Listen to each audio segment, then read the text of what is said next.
What a year it has been. As 2021 draws to a close, the pandemic carries on.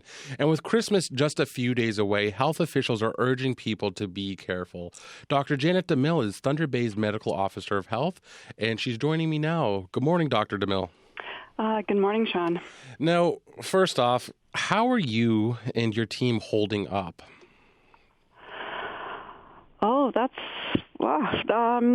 you know what? These are really challenging times, and lots of change is happening right now. So when, we're at a time where we would normally be, looking at sort of winding down a little bit for the holidays, and instead it's sort of going in the opposite direction. So it is, these are challenging times, and implementing the changes and feeling the uncertainty of what might be coming is certainly adds, an uncomfortable perspective on everything. Well, I really do hope and offer my sincerest gratitude for all that you and your team are doing there at the Thunder Bay Public Health Unit. You are truly heroes amongst us, so we appreciate your work. Oh, well, on behalf of myself and all my staff, I say thank you very much. I'm sure they would very much appreciate to hear that. Now, it's been a few weeks since the first Omicron cases were detected in Thunder Bay. Since then, have there been any new cases in this district? Yes, we have seen more cases of Omicron, or what we believe are Omicron. We call them presumed. It does take several days after there's a positive test result, and actually there's even more delays happening right now when we get the screen. So there's an initial mutation screen, and if it has something called an S gene target failure, then it's likely Omicron. We are starting to see more of those. We still do have a lot of Delta, though, but starting to see perhaps a declining of the Delta and more Omicron. Now, we're hearing that because of the Omicron surge, in some cases, a do-it-yourself approach to contact tracing is being adopted in health units across Ontario, where individuals who test positives make those calls themselves. Is that happening here in Thunder Bay? And if not, what is happening? Yeah, so the approach provincially for what we call case and contact management, the guidance that we're getting is changing, and we received some initial aspects of that guidance and anticipate more. But really with Omicron and the kind of case numbers that are being seen, and it's seen in other parts of the province right now, it is really impossible for public health to do the usual follow-up with everybody and all the high-risk contacts. And we've seen in surges before that it's easy for public health to get overwhelmed. So we have a lot of processes in place to manage that, a lot of lessons learned as well from the past. But with the updated guidance, we are going to be making more use of something called the provincial workforce. So this is some individuals, a large group of individuals who are capable or trained to do the follow-up, the case and contact management. And we have used them, I guess, over the past year to supplement our own resources, and they've been very helpful. But now that we're going to be using them more, and people might be called by if they have COVID, by somebody from the public health workforce who will work through, a script, a series of questions, and then provide that individual with instructions and what they need to do based on their particular circumstance. We at the public health unit will be focusing on high-risk settings, and high-risk situations. So, and we will be working closely with the public health workforce on that. So, if somebody is a healthcare worker, if there is anything to do with long-term care homes or other types of congregate settings where people are together, First Nation communities, for example, will be handled differently and not just referred. And so, different high-risk kind of settings. And the goal that we will have is to be able to deal with the highest risks areas for transmission. So things are changing, and people may see that a bit different, and it's part of the overall provincial plan to be able to continue doing case and contact and outbreak management, but recognizing that especially with Omicron, we won't be able to do everything. Our systems will be overloaded, so being able to prioritize on areas of the highest transmission. Now, with the rollout of rapid testing, there's been a lot of criticism that has been given to the Ford government. What is your perspective of how that has rolled out here in northwestern Ontario, but more specifically here in Thunder Bay? There's definitely been some challenges, and it's been a little bit disjointed in terms of what the different processes to activate to be able to get these rapid tests. And I think there's a lot of demand for it, and the communication hasn't been, to navigate it hasn't been very clear. We have been focusing in terms of our role as a public health unit. We have been working with school boards and the Ministry of Education because of the rapid tests and the use through the Ministry of Education, and that's sort of one channel, right? And the Chamber of Commerce has another channel where they have been receiving rapid tests for a while to support workplaces and businesses. And then, of course, there was a desire to make them more readily available to the public, and a couple of sort of challenges, definitely some challenges related to that, and being able to, adequately supply various regions. And I think that's, a big part of the issue is that the supply isn't there to make it readily available for people. So I think there's a lot of, promise in the use of rapid testing and a lot of talk about it and certainly advocacy for it, but it's really not necessarily manifesting very well operationally at this time. Now, if someone were to, first off, if someone was fortunate enough to get their hands on a rapid test, and should they find themselves in that unfortunate position where they test positive, what recommendations would you make that they do next? So, first of all, they should assume that they have COVID-19, even if they're not aware that they were actually exposed. So they should isolate. They should advise their household members, people that they're living with, to isolate as well. That is one of the new guidance, especially related to Omicron, that somebody with COVID, their household has to isolate because it spreads very quickly to those people. And what they should do is arrange to have a proper PCR-based test. So, for example, here in Thunder Bay, the assessment center is at the Thunder Bay Regional is a place to go for that. So they can look, for example, on our website how to access that PCR-based test. If they're in a district or a First Nation community, there's other opportunities as well. But really need that confirmatory test.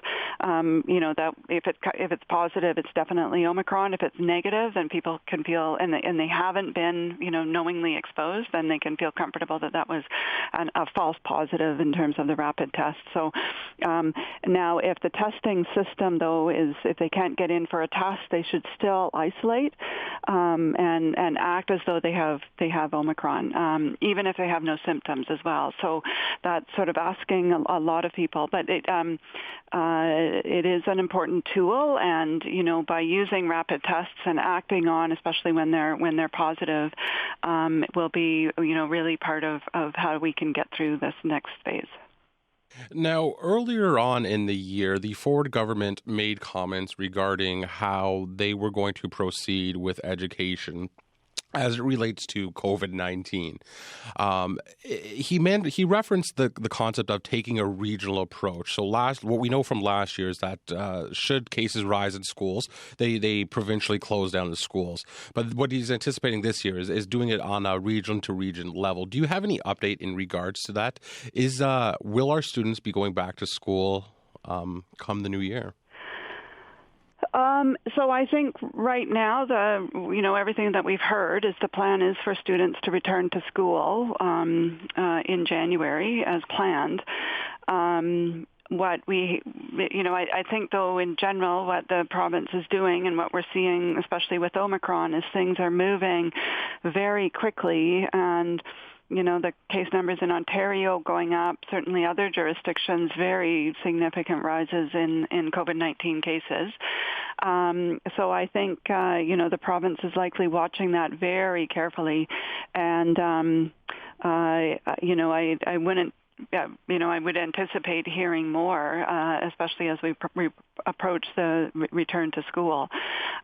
With respect to a regional approach, definitely the government was looking at that on a number of fronts, and whether it's education or some of the other restrictions that are put in place.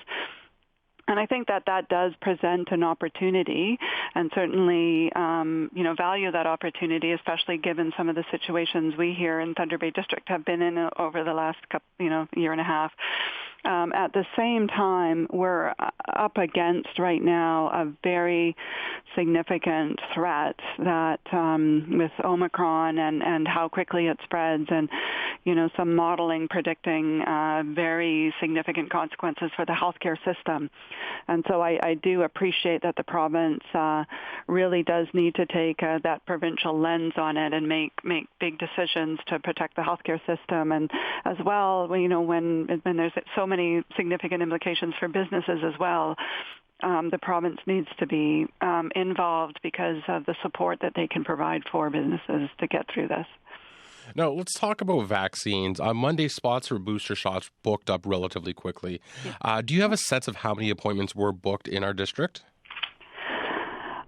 You know what? I get an update every day about the appointments, and it's literally thousands. I think when we first opened up on Monday, by noon or very shortly in the afternoon, 3,000 appointments had been booked in our area, both here at our Coliseum Clinic as well as our clinics in the district.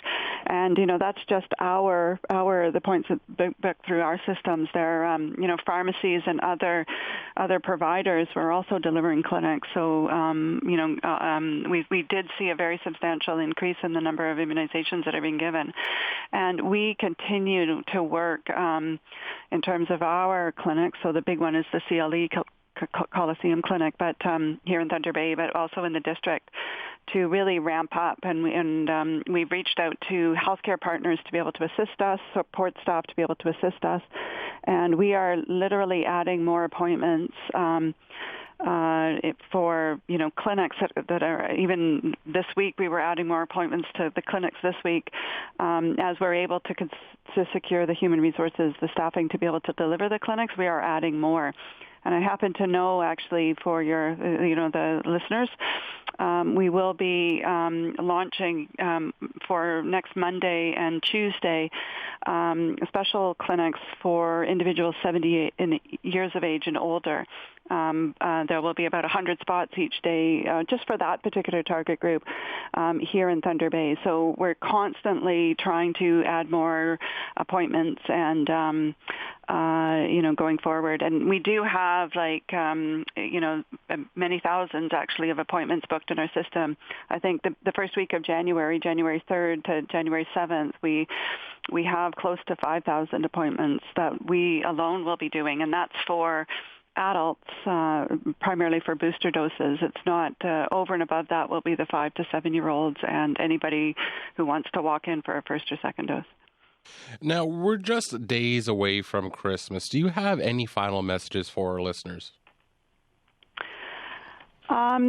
I just wish, I guess, everybody, a happy holidays, and I hope people get, rest and relaxation and a chance to do things that are fun. I really feel that what's happening with Omicron and what we're, kind of expecting, at the uncertainties that we're currently dealing with, and then, of course, the imposition of further restrictions. These are really challenging times, and I have to say it was really discouraging, what's happened with the appearance of Omicron and the sort of implications for that. And, that impacts people's overall mental health and well-being, and certainly appreciate that that's happening, and the implications for them and their families. So certainly, I think people, should do the things that help take care of their mental health and mental wellness.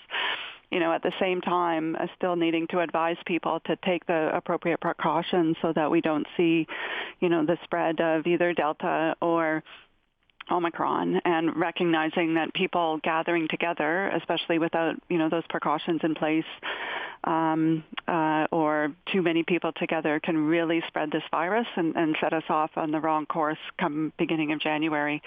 So really, encouraging people to, socialize, interact outdoors. That's safer, to keep their groups, any inside groups, fairly small. And of course, the legal limit is 10 people, but, and to to, don't go out if you have any symptoms. Don't interact with others if you have any symptoms, just in case you do happen to have COVID. So, it's unfortunate we're having to deal with this at the same time, but I think there are ways we could certainly, have fun and get some rest and relaxation as well. Dr. DeMille, thank you so much for joining us, and I wish you a happy holidays and look forward to chatting with you in the new year, 2022. Thank you very much, Sean, and same to you. Dr. Janet DeMille is the Medical Officer of Health for the Thunder Bay District, and she was joining me live on the phone.